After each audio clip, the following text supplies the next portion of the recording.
Hello, in this video we're going to talk about narcissism and 10 signs that you may be dating a narcissist. So, my name is Chrissy here. Welcome to my YouTube channel. This is just where we kind of come together and I help you understand certain things about yourself and heal like emotional traumas that you might have had growing up. So, like I said, today we're going to talk about narcissism, and I think this is a really big deal because a lot of people suffer from dealing with a narcissist. It's one of those things that it's really hard to really explain unless you've been through it. I have been through it, so I know what it entails, but there's a lot of emotional abuse and people aren't really they don't understand a lot of this stuff. So here we're going to go through just kind of the signs that you can kind of tell ahead of time that you may be dealing with one of these people, because it's not going to turn out good. I can tell you now, it will not turn out good. One of probably the most telltale signs, okay, is that they are going to talk a lot about themselves. They're going to talk about their accomplishments. So with my ex-boyfriend, one of the first things he did probably when I first met him was he was talking about all of the lives that he had saved, all of the people, all of the hats he had worn, throughout his career. He was a cop and he was a rescue diver guy, and he was all of these things, but it was like very exaggerated, very much like, I need to show you that I am worthy, so I'm going to show you these things that I've done with myself so that you believe that I am worth something. Because that's where narcissism comes from. I talked in the last video about narcissism and being a part of avoidant attachment. I mean, it is. It's coming from a place where like people just don't feel loved, and so, but you can't like put yourself back so that they can feel loved. You know what I mean? You can't put yourself like on the back burner. So just remember that. The second sign, that was the first sign. The second sign is that they are charming. Like, these are the people that they'll give you the shirt off their back. They are very seductive. Like, they're very interested in learning about you. This is called love bombing, okay? They are the masters at love bombing. So a little story about my backstory where I kind of dealt with my narcissist is so my relationship prior to him, the guy always kept me very hidden. He just did not want to show me to his friends, his family, so I felt like I wasn't good enough. So, like, when we first met, when I met my narcissist, we talked a little bit about this. He wanted to know about me, and kind of like asking questions. So I started telling him this stuff. I met his daughter in the first day. The first time that I went to meet him at his house, I met his daughter. She was like 8 years old, 10, I don't even remember how old she was, but like, nobody does that, okay? So if they're like wanting to introduce you to their kids, their friends, like the first, second date, it is almost a guarantee that they at least have narcissistic tendencies. They're at least someone who's gonna like play you. They're not the type of guy, because any good guy is not gonna want you to meet his young child on the first date. It's just not gonna happen. Like, they don't want that. You know what I mean? Like, who does? So they're gonna pick apart your, like, they're gonna try to be charming and love bomb you, but they're also gonna find your vulnerabilities, and that's how they're gonna like really worm their way into your life. They're going to find your vulnerabilities, and so that they can, like, because if they find like what has upset you in the past and they do the opposite, like this guy, my narcissist, got me pretty much from the beginning, because he instantly was letting me meet his family, his friends, everybody. And so I was like, oh my gosh, this is so amazing, I've never had this, and it just really got me hooked right from the beginning. So that's just something to really watch out for. Third one, and this kind of goes along a little bit, they're going to move fast, like really fast. Like, they need to hook you quick. They need to do it quick, because they can't keep up the facade or whatever you want to call it. They cannot keep that up for a long time. So, again, we're going to call him John, okay? My ex-boyfriend, John, okay, my narcissist, he, because we want to protect, we want to protect the, people. other people. Like, I don't want to blast anybody, but yeah. So he would, he literally asked me to move in with him a month after we were together. Like, was being like, well, I don't even think it was a month. He was like, well, why wouldn't you just move in with me? And to me, I was like, oh my gosh, yeah, like, why wouldn't I just move in with you? You know, I just wanted to feel loved and appreciated. So, because a narcissist, what tends to happen is they get with empaths. So, an empath is somebody who always puts other people first, and a narcissist is somebody who wants to, like, is in their own frame. So, they're in their own frame, and, like, they don't want to let anybody else in. So, you have this empath who is trying to, you know, help this person, and then you have this narcissist who's like, oh, I'm all about me. So it's kind of like a very toxic situation that can happen here. But that is, you know, if they're love bombing you and they're moving fast.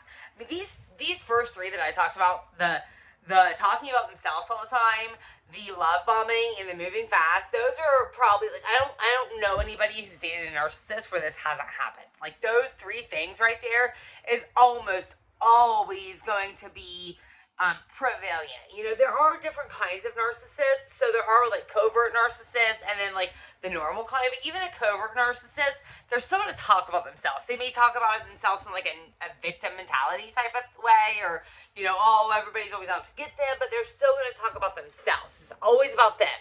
They don't want to hear about you, other than to find out your vulnerabilities. They do want to hear about you for that reason, but other than that, they don't really care anything what you have to say at all.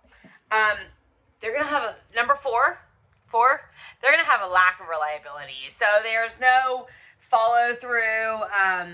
They're 1 minute, gone the next. So again, this is another situation I had with my boyfriend, John. We're calling him John.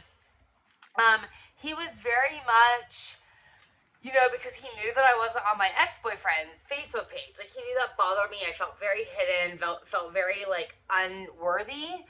And so he was instantly, literally, like, within the first week, he was, like, putting me on his Facebook page, taking pictures, wanting me to be on his Facebook page. Within a month after that, he removed me. And when I wanted to know why he removed me, he got pissed at me about it. Like, he didn't understand, like, why I would even have that issue. Like, why is this such an issue to you? Well, I was there 1 minute, now I'm gone. Like, why wouldn't that be an issue? But he literally, like, he just couldn't comprehend it. He couldn't comprehend, like, why that's an issue. Instant gratification, this is another one. Number 5 here.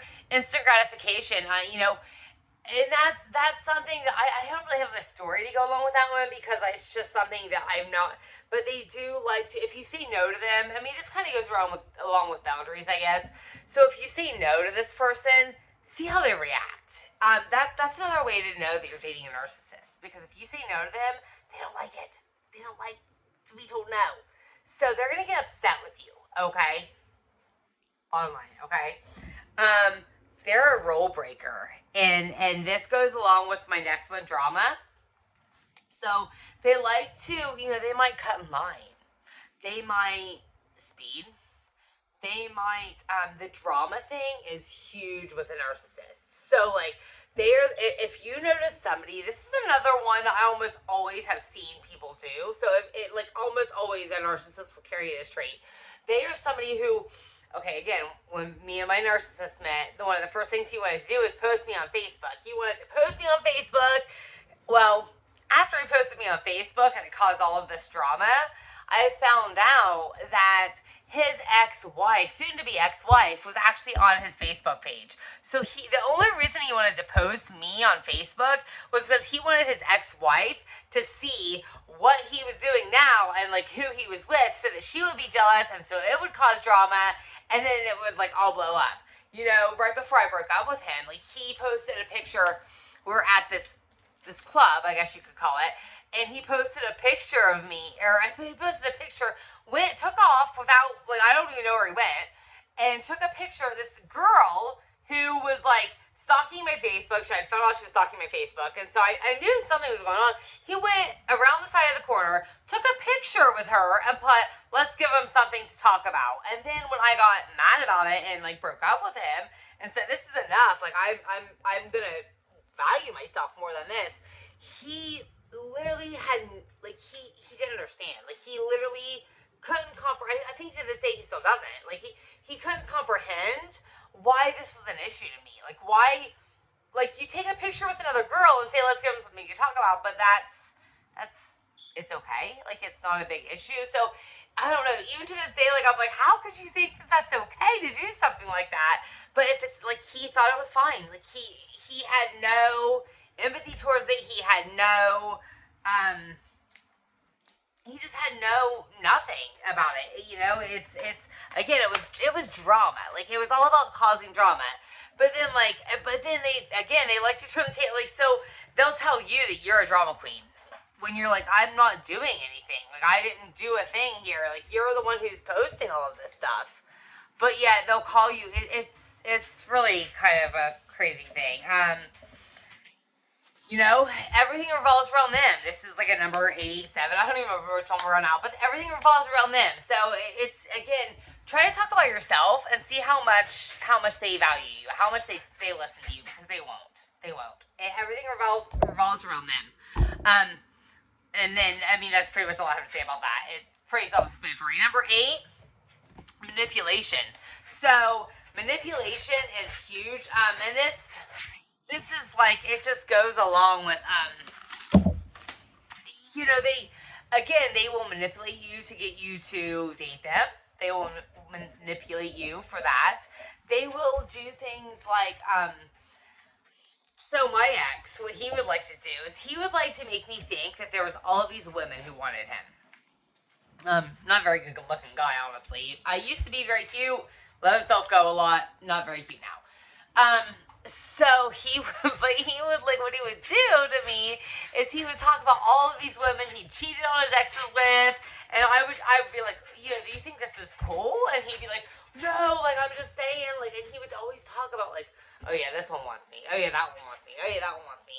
And then, like, if I decided to go out with my friends and hang out with my friends, what he would do to me is he wouldn't text me back. Like, if I just text him and was like, hey, I'm just, like, out here on the river with my friends, just wanted to, like, say hi, he would wait like 2 hours to text me back because he knew that would make me think he was doing something with somebody, even if he wasn't. He could be sitting at his dad's, he could be like sitting at the club, drinking, whatever, but he would make me think that he was out doing something, because if I thought he was doing something, then that meant I wasn't having a good time because I was too focused on what he was doing. So it was like a huge manipulation tactic that they use. It's literally like, but people don't understand. People, they think that, like, these narcissists, you know, the thing about a narcissist too is, I'm getting ahead of myself, I'm going off on a tangent, but just so you know, these people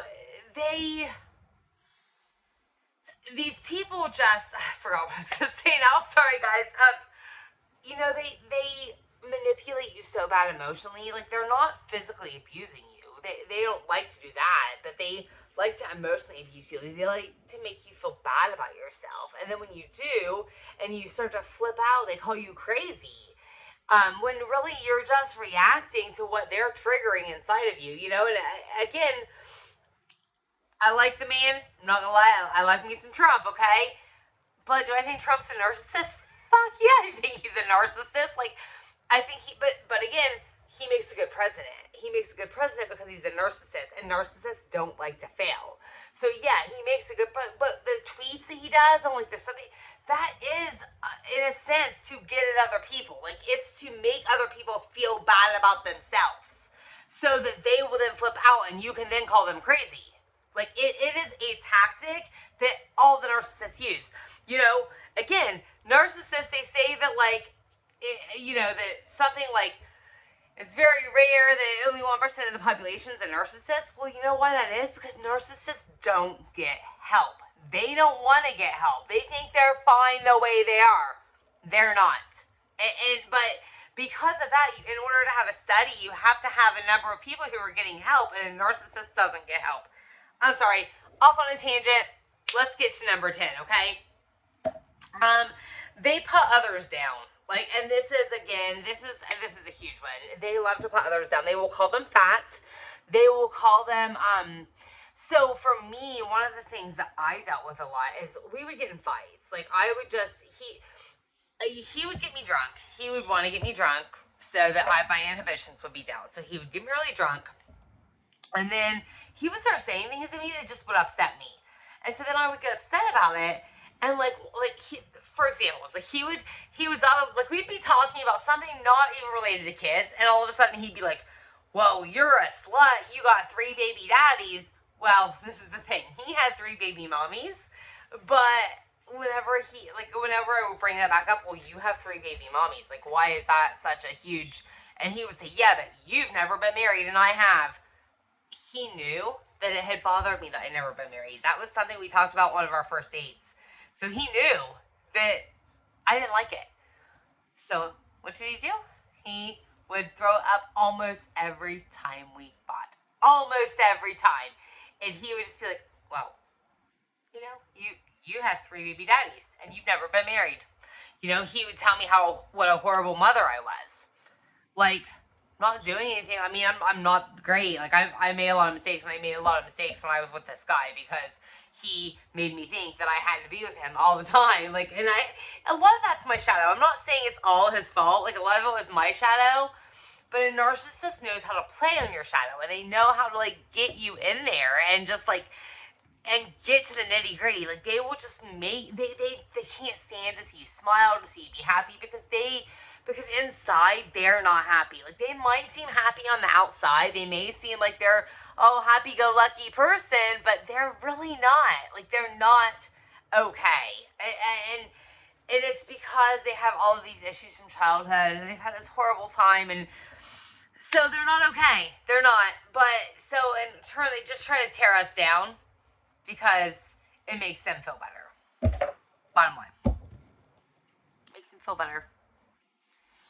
So if you guys have been through this, if this is something that you guys can relate to, please leave a comment down below.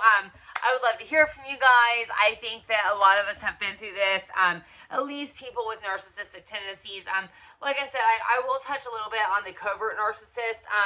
Covert narcissist, there is different kinds of narcissism here. And so a covert narcissist is somebody who, they have a lot of these traits, but yet they're more about a poor me.